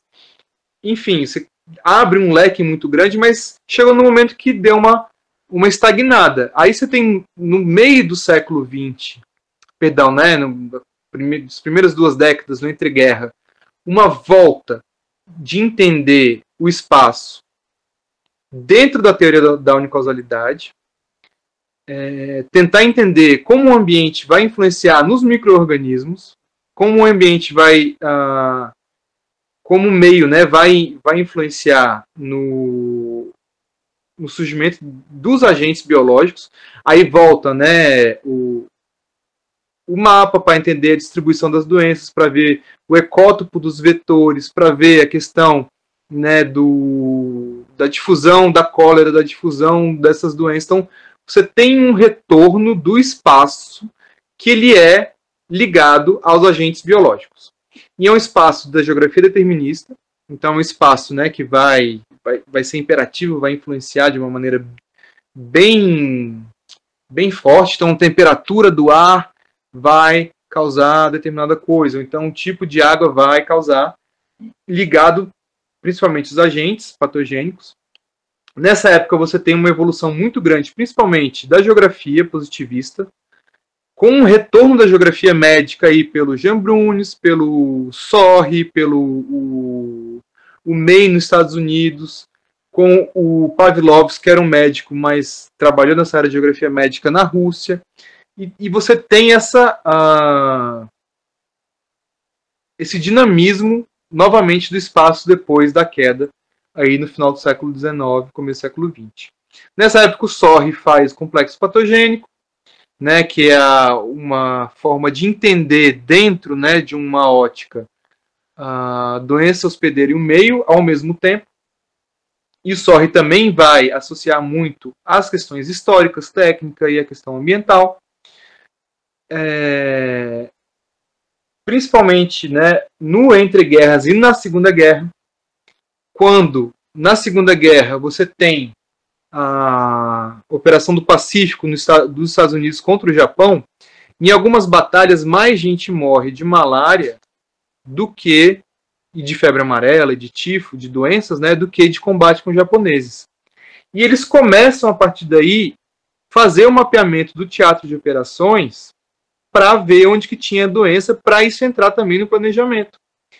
Ou seja, você começa a voltar, a partir do entreguerras, né, com o meio geográfico, entrando na explicação novamente, né, da distribuição dos vetores. O Sorry fala, a área de distribuição do Aedes aegypti vai ser a área de distribuição da dengue. Então, quando você entende a ecologia do Aedes aegypti, você vai entender a ecologia da doença, e as técnicas e o meio geográfico, sobrepondo isso, você vai entender um pouco e tentar conseguir superar essa doença. Então, o Sorry começa, o May faz isso nos Estados Unidos, o Pavlovsky vai ter uma teoria um pouquinho diferente, e tudo isso, né, chega num pré-guerra e num Segunda Guerra Mundial com mapas de distribuição global de doença. Então, olha, os Estados Unidos vai invadir ali as áreas ocupadas pelo Japão. Na China e na Indonésia, uma área de alta de anófeles. Então, como que faz para prevenir malária? Então, eles já orientavam. Fez parte do esforço de guerra. Então, eles pegavam esses mapas, né, de distribuição global. Eles são bem interessantes, que eles pegavam boletins da OMS que tinha dados pontuais de algumas cidades, de alguns portos, eles extrapolavam isso. Então, você não tinha, por exemplo, sistema, nessa época, um sistema em alguns países africanos que eram colônias, você não tinha um sistema de dados de malária em 1943, né? Nesse período, Segunda Guerra e pós-Segunda Guerra, você tem uma profusão de atlas de distribuição global de doenças. Esse atlas aqui é dos americanos. Em 1941, os alemães fizeram um atlas global de distribuição de doença. Esse atlas, eu acho uma ou outra imagem na internet, mas é muito difícil. Eu já procurei em tudo que é biblioteca esse mapa, esse atlas dos alemães, nunca achei. E foi feito no esforço de guerra alemão também. Os soviéticos têm mapas globais de distribuição de doença. E o dos americanos, ele foi logo começou em 48, para vocês terem ideia, e começou a sair as primeiras pranchas em 52. Foram 25 pranchas, várias doenças foram retratadas, isso aqui é da cólera, e que eles eram separatas num dos periódicos da Associação de Geógrafos, da Sociedade de Geógrafos Americanos, que era o Geographic Review. Então, vinha o periódico e vinha um mapa desse grande junto. E foi feito com o Departamento de Estado, a Marinha dos Estados Unidos, as embaixadas e a Associação de Geógrafos. Então, os geógrafos entraram na Guerra Fria, junto da questão da geopolítica, para ajudar a entender a repartição das doenças no globo. E toda a questão de Guerra Fria, entra essa parte geopolítica, os geógrafos tentando entender a saúde, aí você vai ter sociólogo, antropólogo também, principalmente no meio. Esse aqui é do mesmo Atlas, né? Esse é da malária. E esse aqui, opa, eu tinha colocado outro, coloquei só dois. Eu tinha colocado o russo também, esqueci. Aqui, por exemplo, todas as espécies vetores de malária aqui no cantinho. Nesse período você tem os brasileiros da geografia médica, principalmente o Josué de Castro, Samuel Pessoa e depois o Carlos Lacais. O Josué de Castro, médico de formação, escreve em 1946 Geografia da Fome. Ele faz um mapa síntese, assim, de que até hoje eu acho assim, inacreditável uma pessoa na década de 40 ter capacidade de abstração a ponto de fazer esse mapa aqui, que é né, a gente olha assim, nossa, um mapa simples, mas ele é tão complexo. E ele é um mapa que vai mostrar os regimes alimentares e os tipos de fome no Brasil. E é um mapa, assim, Geografia da Fome é um livro que todo mundo tinha que ler, porque ele é fenomenal e a parte cartográfica ele é muito boa. O Samuel Pessoa, ele entra depois com ensaios médicos sociais, que ele vai traduzir o Pavlovsky, o Sorry, ele vai trazer algumas influências, né, de alguns sistematizadores da geografia médica, alguns franceses, tem um Bung, tem alguns franceses que ele traz também. E esse livro, Ensaios Médicos Sociais, ele vai trazer essa perspectiva da geografia médica para o Brasil. O Lacais ele vai escrever uma introdução à geografia médica do Brasil já na década de 70, inclusive, né, com o Lacais e o José de Castro, eles eram progressistas. O Pessoa, o Samuel Pessoa e o José de Castro eram super progressistas. O José de Castro foi exilado na França e acho que ele morreu no exterior. Né, tem a história do Milton Santos encontrando, acho que o José de Castro na França, enfim. Morreu de banzo na França com saudade do Brasil. E o Lacais já era da ditadura. Ele coloca no final da introdução da geografia médica no Brasil que esse regime vai salvar os nacionais dessa ameaça comunista de fora. É impressionante a diferença desses três em termos ideológicos, né? O Lacais utilizando todo o ideário da época da ditadura para construir essa geografia médica, como que faz para integrar a Amazônia, como que essas doenças do campo estão atrapalhando o progresso, é impressionante essa questão de fundo, né, desses autores. É um tema bem, não tinha pensado, mas é um tema bem interessante analisar essas diferenças. Com isso, você transiciona, né, dessa teoria da unicausalidade para a multicausalidade no final da Segunda Guerra, em que você tem, né, uma tríade, que chama tríade epidemiológica, tríade ecológica, que você tem o ambiente, o hospedeiro e o agente, e esses três vão estar associados para uma doença ocorrer. É um pouco do que o Sorry pensava, um pouco dessa ideia de integração, de como o espaço vai voltar. Isso vai pautar ali nos anos 50, principalmente os combates às doenças, a vacinação. Entra na multicausalidade também um pouco, né, a respeito da fatores de risco e fatores condicionantes, né, da forma como a gente conhece hoje, né, o slide está lembrando, foi feito por Levy e Clark, que vai ser apoiar a interligação entre ambiente e agente hospedeiro. Nenhum fator é isolado, vai poder desencadear o processo de saúde de doença, e você tem um avanço nas questões de fatores condicionantes na compreensão das doenças, mas entra muito a questão dos fatores de risco, que é uma das grandes críticas em relação à teoria da multicausalidade.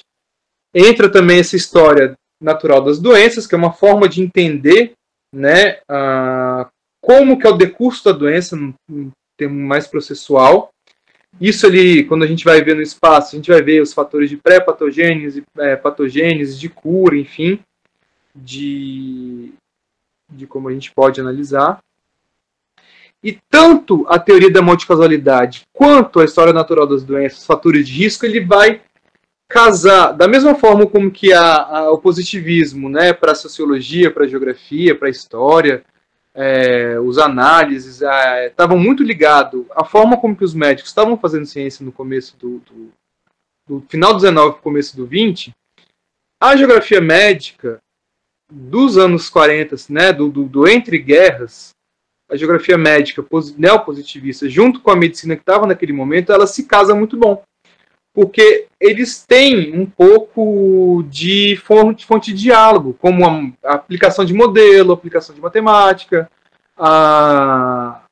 os tipos de análise, enfim. Então você tem uma junção, novamente, muito próxima de entender esses fatores determinantes no espaço por meio da análise, né, da New Geography, com a medicina que estava sendo feita na época. E isso casou perfeitamente. Só que isso ficou, os anos 50, inclusive os mapas de difusão, quase todos dessa época, são frutos, né, da geografia médica na geografia quantitativa. Mas isso, antes, né, de passar.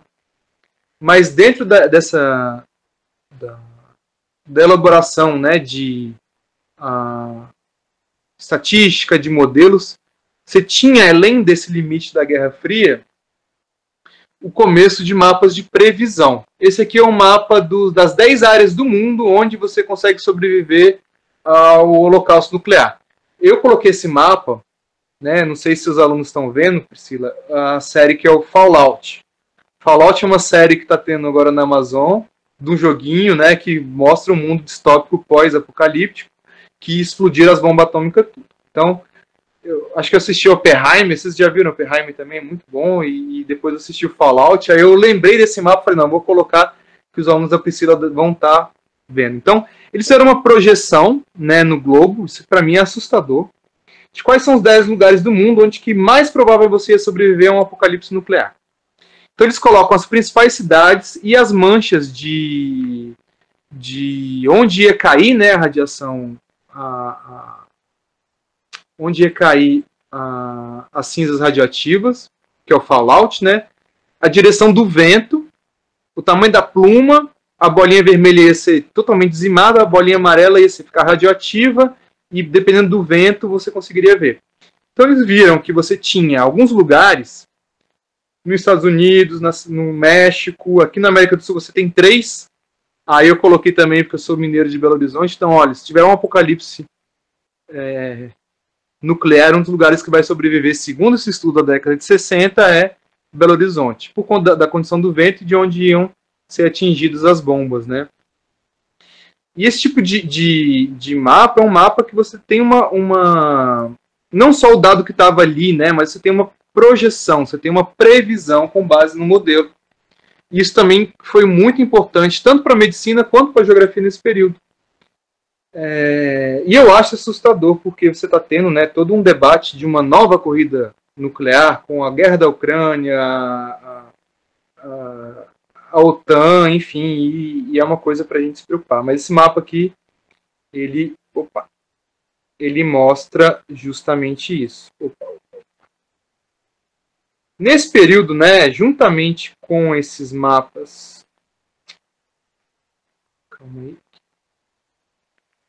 com esses mapas de previsão, junto com os atlas de saúde, você tem uma formulação de mapas de sistemas de saúde. Esse aqui é um mapa iraniano. Esse aqui acho que é pré-revolução iraniana, se não me engano, década de 70, que mostra, né, o número de médicos, o número de assistentes, onde tem os hospitais. É uma regionalização do serviço médico de saúde no Irã, que é as principais causas de morte. Então, nesse período também, você tem uma retomada dos estudos, né? Nunca deixou de existir, mas no começo do século XX era muito mais ligados ao entendimento das doenças e das condições de vida, principalmente a pobreza, mas agora você tem um elemento de organização dos serviços de saúde, organização nacional, e os mapas sendo utilizados para isso. Então você tem, a partir da década de 60, principalmente, uma reorganização do Estado Nacional, que você vai ter esse tipo de mapa de distribuição de serviços de saúde. E eu acho o mapa, assim, esteticamente belíssimo. Você tem, nessa mesma época, mapas, né, do leste da Europa, vai ter da Iugoslávia, vai ter uma série de mapas da Alemanha, da França, do Brasil. Você tem alguns mapas desses que vão mostrar essas capacidades hospitalares. Também é uma mudança, né, de um nível mais hospitalocêntrico de serviço de saúde também. Enfim, envolve muita coisa interessante um mapa desse. Deixa eu voltar aqui para a apresentação. Em meados da década de 60, você tem outra mudança paradigmática, mas que não extingue a multicausalidade, mas ela entra como um ponto, né, de crítica. Então, por exemplo, esse mapa aqui da guerra nuclear já é um mapa um pouco de crítica, mas ele é uma crítica feita pela geografia quantitativa. Então, o movimento crítico da geografia, ele não começa com a geografia radical ou de cunho marxista, ele começa dentro da geografia quantitativa. Tem um William Bunge traz o atlas nuclear do William Bunge também, que foi logo em seguida, com várias pranchas com forma crítica, mas ele não tinha... ele estava dentro do paradigma ainda neopositivista. No caso da determinação social da doença, você tem uma mudança na forma do paradigma que vai casar com a geografia crítica, que vai casar com uma guinada também de teorias críticas na sociologia e também na saúde, para entender saúde e doença fora do modelo de história natural das doenças, fora da questão da ligação e dos modelos matemáticos como um todo. A determinação social da doença tentava entender aspectos sociais, econômicos, históricos, ambientais, psicológicos, que vão entrar numa determinada situação de saúde. E entra aí o modelo do Whitehead, que é o modelo do determinação social das doenças, que vai ter, né, macro determinantes, desde condições socioeconômicas, culturais, ambientais, condições de trabalho, né? Então essas condições maiores vão estar dentro das condições, e as condições menores vão estar ali dentro, até chegar na questão do indivíduo. Então vai entender o indivíduo dentro do contexto que ele está. Vai entender que você vai ter uma série de determinações e que essa doença ela vai ter causas, e essas causas vão ter outras causas. Então a pessoa, né, teve um burnout por conta do trabalho. Esse trabalho está baseado num sistema de trabalho que é adoecedor. Então você vai entender esses aspectos mais gerais, né, das condições econômicas até chegar no indivíduo que vai ter fatores genéticos e como esses indivíduos vão estar. E você tem esse tipo de entendimento da saúde junto com uma revalorização do espaço pela geografia crítica, que vai entender a produção espacial, a produção social do espaço, que vai entender como que a desigualdade vai ser um determinante para estruturar boa parte das relações sociais que a gente tem, e uma vai casar com a outra, principalmente na América Latina. A gente vai ter aqui na América Latina o Jaime Braille e outros pesquisadores, né, principalmente do Equador, da Colômbia, da Argentina, do Brasil, associados com essas questões ligadas mais à geografia crítica e à determinação social da doença. Nisso você vai ter um outro tipo de cartografia, que vai entrar, né, uma cartografia que vai mostrar a causa das causas das doenças, que vai tentar entender as injustiças ambientais, que vai ligar o racismo ambiental, que vai ter um aporte, né, de entender questões mais macro, questões mais determinantes. E a noção de causalidade é trocada pela noção de determinação ligada à estrutura social.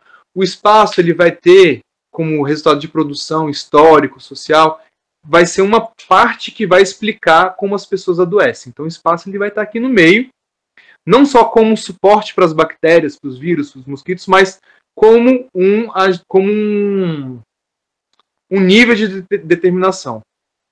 E isso vai estar vinculado a entender os modos de vida, modos de produção, modos de alimentação, as pessoas, e não só colocar a questão do fator de risco. Aquela pessoa infartou porque ela não faz exercício porque é preguiçosa. Aí você vai ver, a pessoa mora num lugar que não tem calçada, que não tem árvore, e você vai entendendo essas estruturas todas. Você sai tanto do indivíduo e você vai entender o indivíduo no contexto que ele está. E o mapa vai seguindo isso, né? Com essa mudança, e você, né, junto disso, você tem algumas mudanças dentro da geografia médica, e você passa na terminologia de uma geografia médica para uma geografia da saúde. Em inglês, muda de Medical Geography para Geography of Health, de Medical Geography para Geography of Health, e eles falam também que a geografia vindo antes ajudou muita coisa, que a gente sabe, a medicina vinha antes, depois a geografia veio antes. O Medical Geography era muito restrita essa ideia de que os médicos que fazem só saúde, e a geografia da saúde expande um pouco esse conceito. Entra, né, principalmente na geografia anglo-saxã, né, a questão da geografia cultural muito forte. Então a gente tem nosso amigo o Thomas Kraft, por exemplo, que, né, na década de 80 traz a geografia cultural, né, para dentro da geografia da saúde. Então você tem hoje em dia, né, em muitos países, né, 3 paradigmas convivendo mais ou menos o mesmo tanto o paradigma mais da geografia quantitativa, um pouco desse paradigma da geografia crítica de base marxista e um pouco desse geografia cultural como a base mais esqueci o nome da corrente filosófica. E essas 3 convivem mais ou menos do mesmo tamanho fora do Brasil. No Brasil a gente tem uma geografia da saúde, né, maior, né, dessa de cunho voltada à geografia crítica, e um pouco menor a de geografia quantitativa. Mas isso tudo... Nossa, 2040, vou correr aqui, já está terminando. Atualmente a gente tem esses temas que a gente estuda, né, doenças transmissíveis, zoonose, nutrição, serviço de saúde, desigualdade. Então, a gente está aproximando novamente, principalmente da antropologia e da sociologia, por uma questão temática, desigualdade social, trabalho, que vai entrar junto com a determinação social da saúde, suicídio, estilo de vida, a percepção, as doenças mentais estão entrando muito forte e vai englobar a questão da psicologia. A gente tem a ligação com a estruturação do sistema de saúde, ligado também, de novo, a sociologia, a antropologia, a história, algumas técnicas de cartografia, como cartografia participativa, O SIG também entrando como uma forma de conversa, né? Então, por meio do mapa, a gente vai acessar os sociólogos. Então, eles estão precisando de entender um fenômeno. Então, a gente vai lá, conversa, senta. Isso é muito comum. Além disso, tem a questão do gênero e saúde, que aumentou muito nos últimos anos. A violência, né, que no Brasil há muito tempo tem sido estudada, e as questões relativas à SIG cartografia. Alguns mapas, né, do laboratório lá de Prudente, que a gente faz parte, né, Priscila? A tese do arcanjo de suicídio, tem as estruturas do Oséias sobre a estrutura de equipamento de saúde, tem, né, o SAC-DENG lá do pessoal de Curitiba, que trabalha com o mapeamento, né, com a previsão do tempo com as questões relacionadas à dengue, mapeamento de área de atuação de ACS, que a gente vai ter, né, a Priscila trabalhou muito, e até hoje, né, a gente tem, eu estou fazendo uma oficina aqui, Priscila, acho que eu trouxe alguma foto aqui, mas eu já vou mostrar. E a questão relacionada à geografia do trabalho. Isso aqui é um pouquinho da pandemia, né, mas eu vou pular aqui mostrando o que foi feito na pandemia em relação à geografia. Então, na pandemia a gente teve um salto incrível em utilização de mapa para gestão e tomada de decisão. Isso, cotidianamente, a gente viu o professor Cristóvão, o professor Raul no jornal, na entrevista falando, e um grande número de geógrafos, né, pela rede de geógrafos da saúde, fazendo análises no momento que precisou. Então, todo esse conhecimento acumulado, gente, chega aqui hoje em dia, a gente, enquanto geógrafo da saúde, com as ferramentas que a gente tem, com o conhecimento que a gente tem das coisas, a gente conseguiu trabalhar nesses aspectos. Eu acho que trouxe um mapa da rede de geógrafos da saúde. Aqui é um exemplo de uso de geotecnologias. Aqui é a oficina que eu fiz de mapeamento participativo, Priscila, semana retrasada, num município de 12 mil habitantes aqui perto. 50% de área rural, 50% de área urbana. Eles tinham uma territorialização em 2013, mas que pela acomodação dos ACS foi mudando, então eles não sabiam se tinha área descoberta, enfim. E o mapa, junto com a saúde, o mapa participativo, essas dinâmicas de mais qualitativa que vem muito da sociologia e antropologia ajudando muito. Aqui era a Rede Nacional de Geógrafos, então eu esqueci. E eu termino aqui, Priscila.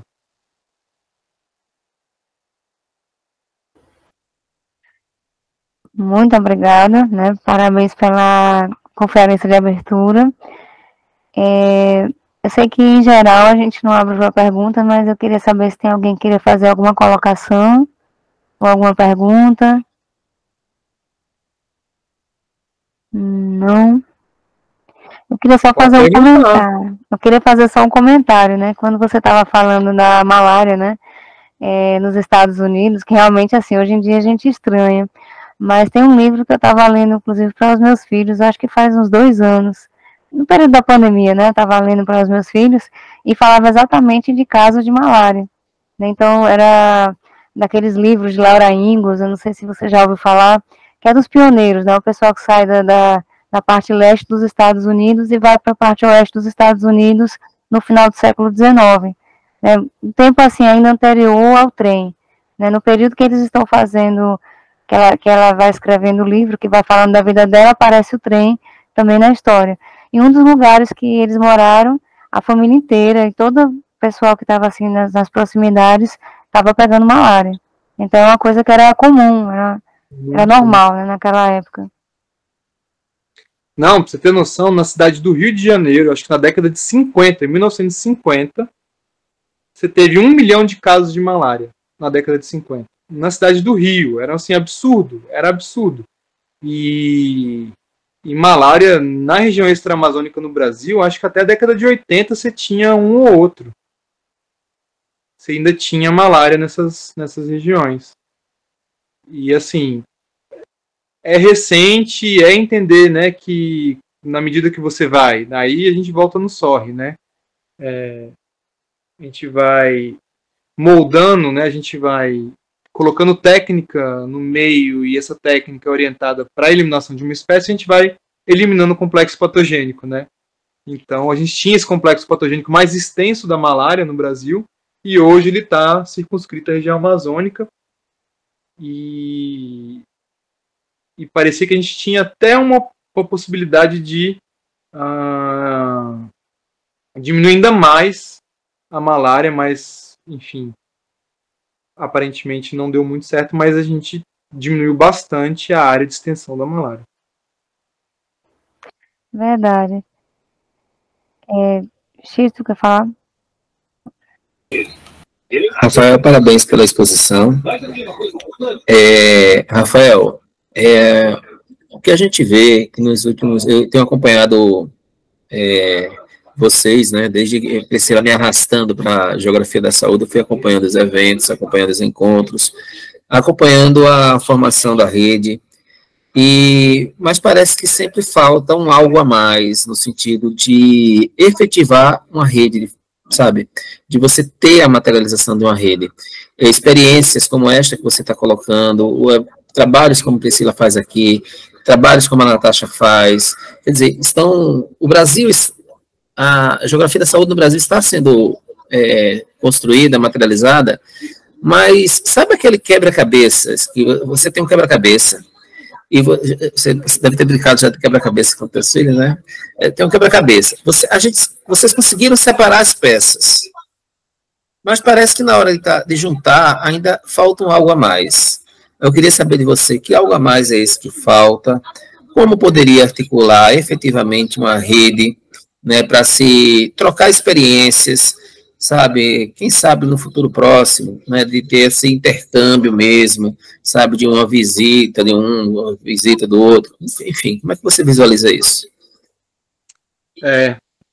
A gente, no meio da pandemia, a gente estava realmente, né, conversando todo dia, trabalhando junto, e realmente a gente criou uma parceria com base no problema, né, imagina, 60 e poucos professores, que foi a rede. Se vocês quiserem, eu acho aqui um mapa que tem da rede, só um instante. Eu acho fácil aqui também. Esse aqui é um mapa quase o final. Foi. Então esse é o mapa da rede, né? Então faltando muita gente ainda aí. Depois veio o pessoal da Colômbia, do Uruguai, veio o chileno, veio mais gente da Argentina, enfim. Então a gente conseguiu articular uma rede enorme de colegas do Brasil inteiro para trabalhar com a pandemia da Covid-19 em várias frentes. E assim, foi muito profícuo, a maior parte, né, trabalha com Geografia da Saúde, a maior parte pesquisa orienta.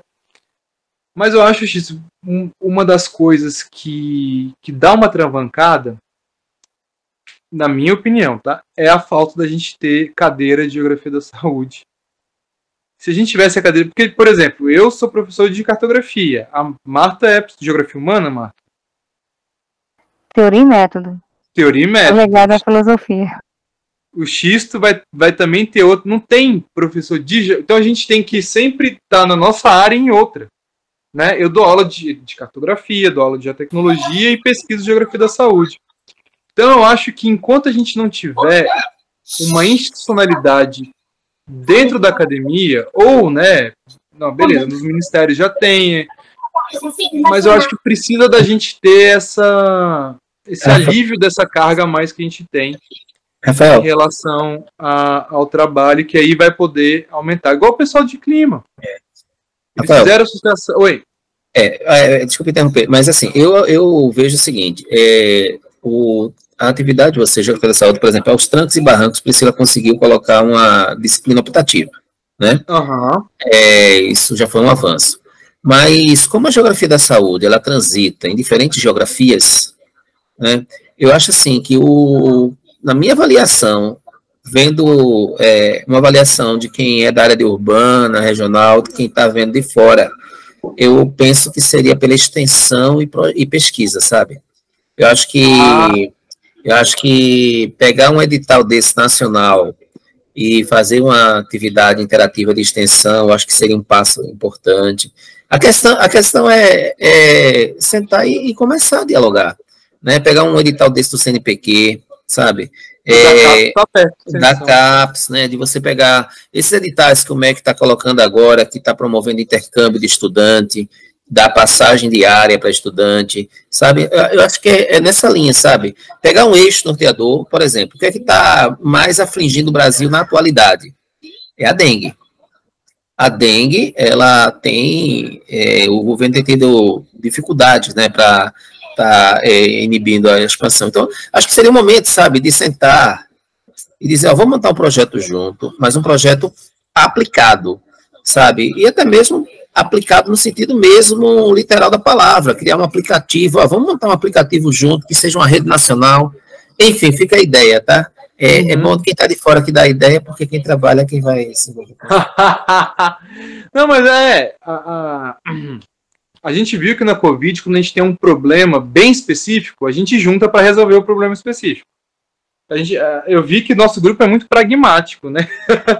A gente, temos um problema, temos que resolver o problema, como que a gente vai resolver o problema? Talvez com a dengue a gente consiga também, né? Quem fez essa ideia alguns 12, 13 anos atrás, foi o professor Francisco Mendonça, que ganhou o edital da dengue. E ele juntou uma rede, acho que foram mais de 20 universidades, e ele fez, eu não lembro o nome da pesquisa, mas uma pesquisa fantástica de dengue, professor Chico Mendonça. Então, a gente tem algumas tentativas, mas nada muito junto. Eu acho o seguinte, eu acho que pelos eventos, ano que vem, inclusive Vitória, né, espero vocês, já vi a questão do domínio, do site, nem falei para vocês. A gente estamos juntos, tá? Quando você quiser sentar para... Então a gente tem esses eventos, a gente tem essa comunicação, eu acho que a troca é importantíssimo. Pô, imagina se a gente tivesse, né, um período que juntasse uns 10 professores de Geografia da Saúde, fosse para algum lugar e desse um workshop com várias aulas, igual o pessoal da Fiocruz faz, coloca todo mundo no hotel, a gente vai selecionar 20 estudantes, esses 20 estudantes vão ter aula comigo, com a Marta, com o Raul, com a Ellen, com a Carola Tipo Dente, com o Samuel, e a gente fazer tipo uma escola aplicada. Ia ser bom demais. A Fiocruz, eles fazem isso. Já tive nessa escola da Fiocruz. Tem, 9, 10 alunos e 20 professores. É engraçado. Mas eu fiz Diabovirosa no passado da Fiocruz, Karina. A gente eu chamava... gente. Eles dão até camisa pra gente. Eu tenho... DETVET, curso de detecção de vetores. A Fiocruz, na época de julho e na época de março, que é o começo e o meio do ano, eles fazem escola de verão e de inverno. Aí você pode... A Priscila fez, do Cristóvão, não fez? Que foi lá no Rio? Não, nunca fiz. Nunca deu certo. Nunca deu certo. Essa aí é uma bem interessante que o Cristóvão abre em julho, né? Abre em maio a inscrição, julho é o curso, 2 semanas no Rio, e tá lá todo dia com 6, 7, 8 professores lá do SICT. Esse que eu fiz foi uma semana, todo mundo no hotel, no meio do mato. Aí você ia ter aula de manhã com o professor da Flórida, que trabalha com mosquito, aula de tarde sobre captura, aula à noite com... de manhã, de tarde, de noite. Aula à noite com uma pessoa do laboratório que vai ensinar a montar a lupa. Papai. Oi, amor. Aí é aplicado. Todo Megamente. Todo Megamente. Papai já tá terminando. A Manu tá vendo seu negócio de... Tá vendo. E a Karina fez a pergunta como tem sido a aproximação entre academia e burocracia a nível de rua depois da Covid. Olha, na época da Covid, muita porta se abriu por conta dos mapas, né? E hoje em dia, eu tô achando mais... Eu trabalho com a burocracia local, né? Desde de muito tempo, igual a Priscila. A Priscila trabalha em Secretaria Municipal já E sempre que a gente chega e fala, olha, a gente quer trabalhar, a gente quer mexer com atenção primária, ou eles procuram a gente, que é o caso, ou eles, quando a gente chega e conversa, é muito, muito bem recebido. Então, principalmente escala local, escala estadual, é muito fácil da gente, enquanto geógrafo, se inserir em qualquer secretaria de saúde e oferecer e trabalhar junto. A questão dos dados, depois a lei de proteção de dados, ela ficou um pouco mais restritiva, mas necessário por conta da circulação de dados. Eu lembro, em 2006, lá em Brasília, eu cheguei com um pendrive, né, no Ministério da Saúde, e falei que eu queria os dados do Brasil, ele individualizado. A mulher enfiou o pendrive no computador e me deu. Antes, né, não precisava assinar nada, não precisava de ter nenhum tipo de lei de sigilo, enfim. Mudou, ainda bem que mudou, mas eu acho que a academia, né, voltou a ficar mais próxima do governo no nível local, depois da pandemia. E assim, eu estou dando curso pessoal esse aqui, do mapeamento. São 13 municípios com mais de 60 pessoas, e é muito interessante. Priscila tem, né, a tese dela, e, enfim, tem mais coisa, né, recomendo todos, inclusive, né, dar uma olhada. E eu acho que, assim, é bem promissor.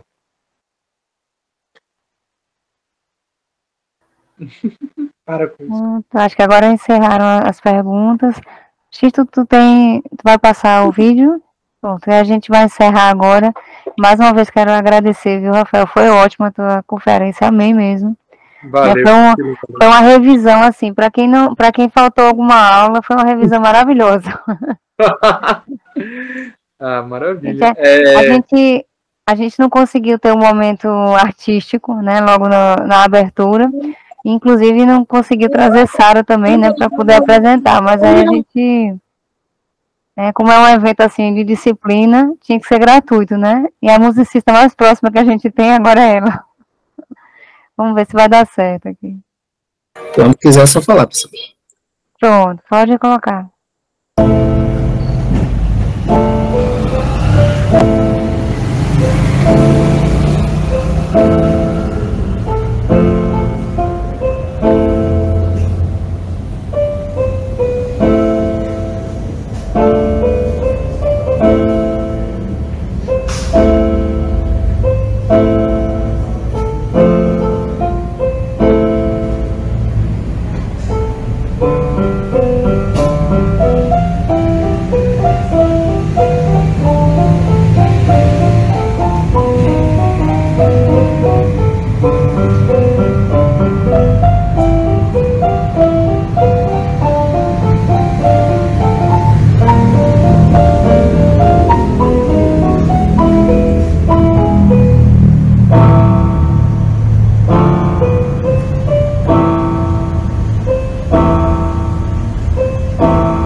Pronto, gente, a gente encerra por hoje, né? Agradeço a presença de todos vocês.